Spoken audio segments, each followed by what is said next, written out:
Professor Fernando Figueiredo, tudo bem? Boa tarde, Conrado, tudo jóia? Boa tarde ao pessoal que está nos assistindo. Espero que todos estejam em paz, né, bem? Tomara, espero que sim. Vamos falar hoje sobre tombamento dos prédios aqui na cidade de Cajazeiras. Você conseguiu fazer um levantamento muito rápido. Tem muitos prédios assim que são tombados aqui na cidade? É uma área, né? É uma área. É uma área do patrimônio histórico que está no Código Diretor. O Código de Obras foi feito por decreto. Produção, veja as imagens aí do mapa.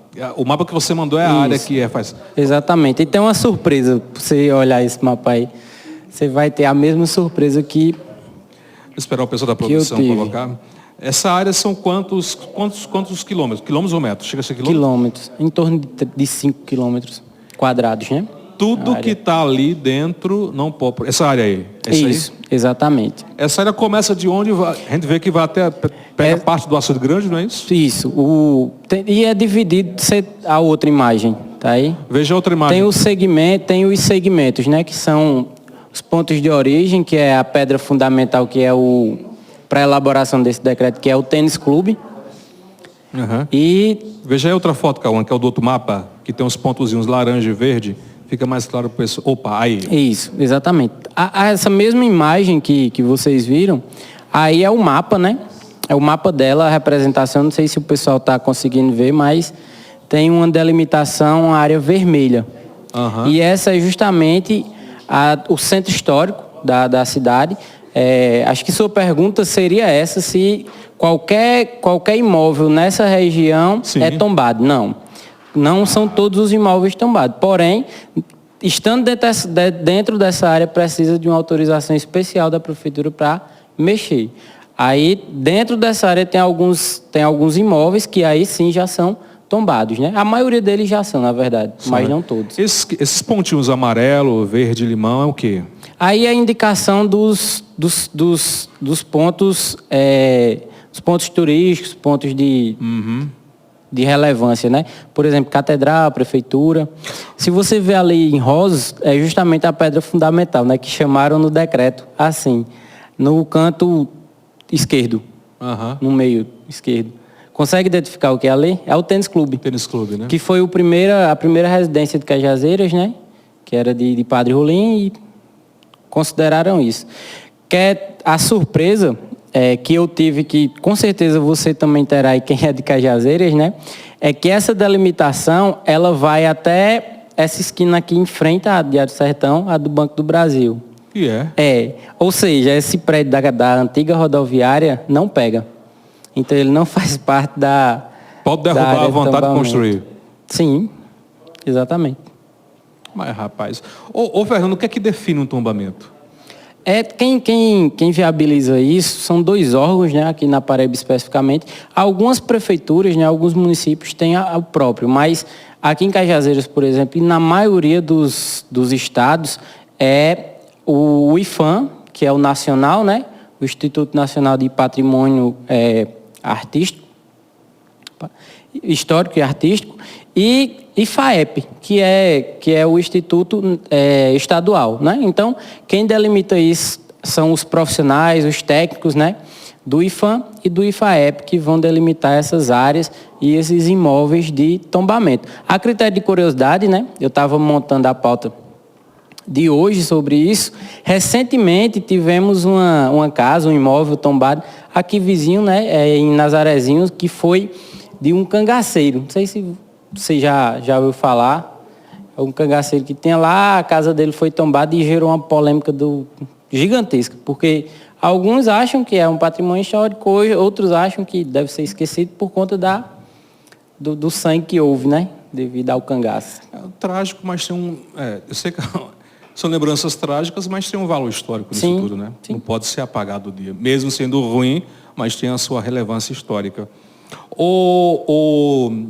O Fernando, esses prédios, essas casas que são realmente tombadas, muitas delas com o tempo vai cair uma coisa ali, vai precisar de uma reforma. Tem pessoas que às vezes compram e não sabem. Tem pessoas que nem sequer compram. Tem imóveis que estão fechados, né, há muito tempo, porque tem esse tombamento histórico e o pessoal não pode mexer muito. qual o tipo de reforma que pode ser feito? Pode ser feito dentro, pode ser feito externamente, internamente? O que é que pode e o que não pode? Esse é um assunto extremamente delicado, né? Que gera polêmica aos montes, né? Principalmente entre engenheiros, entre arquitetos, né? Porque realmente quando o prédio desaba, né? Até quando ele entra em colapso, isso faz parte da história daquele... E tem muitos que esperam e torcem que caia. Exatamente. Até quando ele cai, faz parte da cultura histórica que foi a fundação. Então, se ele for tombado, alguns até já está previsto. Exemplo, uma igreja. Tem muitos exemplos de igrejas no Brasil que foi a tombamento e desabou, quer dizer, e continua sob esse aspecto de ser tombada e de ser histórico. Então, tem algumas divisões, né? Tem algumas divisões. Quando é um bem privado, geralmente se tomba e você não pode mexer na fachada. Mas, por exemplo, se acontecer um desastre natural, por exemplo, caiu uma chuva, uma tempestade, alguma coisa do tipo, e o prédio desabou. Então, não tem como culpar alguém. E aí o terreno é construído normalmente. Claro, se isso for provado, né? Se for um prejuízo, digamos, de 100%. Exatamente. Pode esquecer ali e reconstruir outro prédio, outra arquitetura. Isso. Mas mesmo assim tem que ser analisado pelo órgão competente, que é o IPHAN e o IFAEP. Mas se foi uma questão do tempo, ninguém cuidou, estava ali fechado e foi caindo, caiu o teto, caiu paredes, mesmo assim não houve um prejuízo de 100%. Mesmo não tendo esse prejuízo, pode pegar lá e derrubar o restante e construir um prédio mais moderno, por exemplo? Essa pergunta é interessante porque tem alguns aspectos, né? O órgão público, ele não pode obrigar, por exemplo, você, Conrado, comprou um imóvel que é tombado. Então, comprou, adquiriu, ou herdou, que é o mais comum, né? Herdou de seus familiares. E aí, houve o tombamento, você não pode mexer, mas ninguém pode lhe obrigar a consertar. Você não pode mexer, mas também você não é obrigado a investir seu dinheiro para consertar algo. Sim. Então, ele pode ficar lá fechado, que é o que geralmente acontece, né? A gente conhece bem os centros urbanos do Brasil.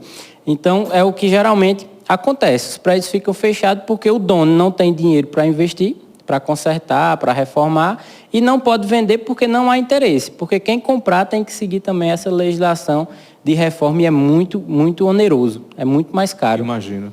Você vê, por exemplo, aquele centro histórico de João Pessoa. Tem um monte de prédio antigo ali que nem o pessoal deixa tudo fechado, né? Isso. Porque nem o pessoal tem dinheiro para fazer a reforma, nem ninguém quer comprar e conservar do jeito que está lá, né? É um dilema complicado. E essa é a maior polêmica que existe, né? Alguns, a gente fala de profissionais técnicos respeitáveis, né? Que tem livros publicados. Então, tem alguns profissionais realmente que defendem que fique fechado, que haja... Na verdade, ninguém defende que fique fechado, né? Defende que haja um investimento. Só que quando é de um bem privado, isso complica mais um pouco, né? Que até na Constituição tem aquele direito, o bem privado. Porque o público também não vai querer investir numa coisa que é privada também, né? Eu, particularmente, eu tenho uma opinião técnica sobre isso, né? É pessoal, mas é técnica. Eu acho que esses imóveis, né, que são tombados ou que vão ser tombados, deveria ter um fomento do governo ou específico disso, né? A gente paga IPTU, paga imposto de todo jeito. Então, tombou, deveria ter um fomento já para o dono, para o proprietário, ele conseguir reformar ou conseguir alguma vantagem que seja o tombamento. Porque qual o sentido de um tombamento, de você ter um imóvel que é patrimônio histórico que só tem prejuízo? Não compensa. Não compensa, exatamente. Porque a ideia é justamente valorizar, né? Se eu tenho um imóvel e ele é tombado, a ideia é valorizar. Mas se isso não acontece, tem que haver outras ferramentas, né? Eu não posso só prejudicar alguém. Entendi. Em suma, vale a pena para os municípios segurar esses tombamentos, defender o tombamento desses prédios? É impossível não fazer isso, porque os prédios históricos, eles têm justamente essa função de contar a história do município. Então, você chega hoje no primeiro imóvel da cidade, quais argumentos você fala que vai derrubar? Não tem um argumento plausível. Qualquer pessoa diz, não, é melhor investir, reformar, não é? Apesar de ser muito mais caro, mas é reformar porque conta a história do município. Porque tem umas pessoas que dizem, por exemplo, não, mas aquele prédio, ele tem por exemplo, uma arquitetura barroca, mas não teve nenhuma representatividade histórica, não teve nenhuma grande personalidade que morou lá, é apenas uma casa que ainda segue os modelos mais antigos. E tem gente que diz, não, se não tem nenhuma relevância para a história, deveria ser derrubado e construir algo mais moderno. Você é a favor dessa ideia também, não? Eu tenho uma opinião um pouco polêmica quanto a isso, né? Porque eu acredito nas idades. Eu acho que a Constituição Civil é exatamente igual nós, né? Igual nós seres humanos. A gente nasce, cresce, envelhece e vai morrer. Então as construções também são assim. Elas foram produzidas, tiveram seu apogeu, né? Tiveram sua utilização, ficaram velhas e vão ruir com toda certeza.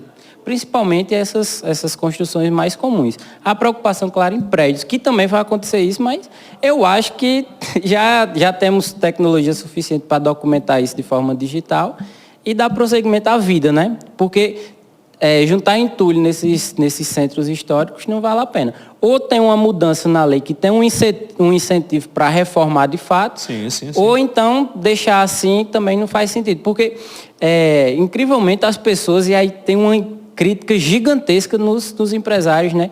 Que têm a ideia de reformar, de construir, mas são impossibilitados justamente pelo tombamento, e aí eles têm uma especificação para construir, para reformar, que fica muito oneroso. E aí o parênteses, né, é que quem tem dinheiro hoje no Brasil para construir nesses prédios é justamente os bancos. Aí é bem comum ver por todo canto do Brasil os bancos, principalmente os privados, construírem suas agências em locais tombados. Se eu não me engano, Olinda inteira. Olinda inteira. A região, ela não são, é parecido com o que aconteceu aqui em Cajazeiras. Não são todos os prédios que são tombados, mas a região inteira é. Então, para você construir qualquer coisa lá, precisa de uma autorização. É complicado. Eu compreendo perfeitamente o valor histórico das coisas, dos prédios. Tem uns que realmente tem, mas eu sou a favor da modernidade. Sim. E tem esse critério que é imponderável, né? Vai acontecer, tudo vai ter fim. Mas cedo ou mais tarde vai chegar, vai cair. Exatamente. Mais alguma coisa, Fernando? Só o pessoal não me criticar tanto, né? É uma opinião. Existem várias vertentes, como eu disse, e claro, todo mundo gosta dos patrimônios históricos, das histórias dos municípios, e a gente quer a conservação, né? Sim. O Tarcísio aqui confirma, realmente toda Olinda está incluída, está dentro como patrimônio. Sim. A cidade histórica, Olinda, Salvador Antigo, João Pessoa Antiga, né? Todas essas cidades do litoral nordestino, elas compõem a história do Brasil, né? Então, só que se você vai no centro de Salvador, por exemplo, você tem uma decepção gigantesca, porque é tudo caindo aos pedaços, porque ninguém pode mexer. Então eu estive em Salvador complicado. há mais ou menos uns 12 anos atrás, eu já via isso, há 12 anos atrás, viu? E é triste ver aquilo. Tem um fato que explica isso de forma contundente, né? De todos os sentidos. Não sei se você já ouviu falar na família Matarazzo. É uma das mais importantes de São Paulo. E as casas, né? Eles moravam no coração financeiro do Brasil, que é a Avenida Paulista. Aí tombaram essa casa, Matarazzo, e teve processar, né? A família processou, ganhou, teve uma liminar. Aquele casarão antigo da Paulista deles, exatamente. Né? E nesse porque tombaram. Tombaram literalmente, derrubaram. No intervalo de tempo dessa liminar, eles saiu, o juiz autorizou e eles derrubaram o edifício para construir outro, né? Porque você olha para a arquitetura da Avenida Paulista, você vai ver que não rola mais ali, né? É um assunto complicado. Né? Não combina, é complicado. Fernando, obrigado. Quem quiser saber mais sobre o seu trabalho, como encontrá-lo nas redes sociais? No Instagram é @Fernando Figueiredos, com S no final. E no YouTube é meu nome, né? Canal do Fernando Figueiredo. Também estou lá postando sobre obras e curiosidades, todas as semanas.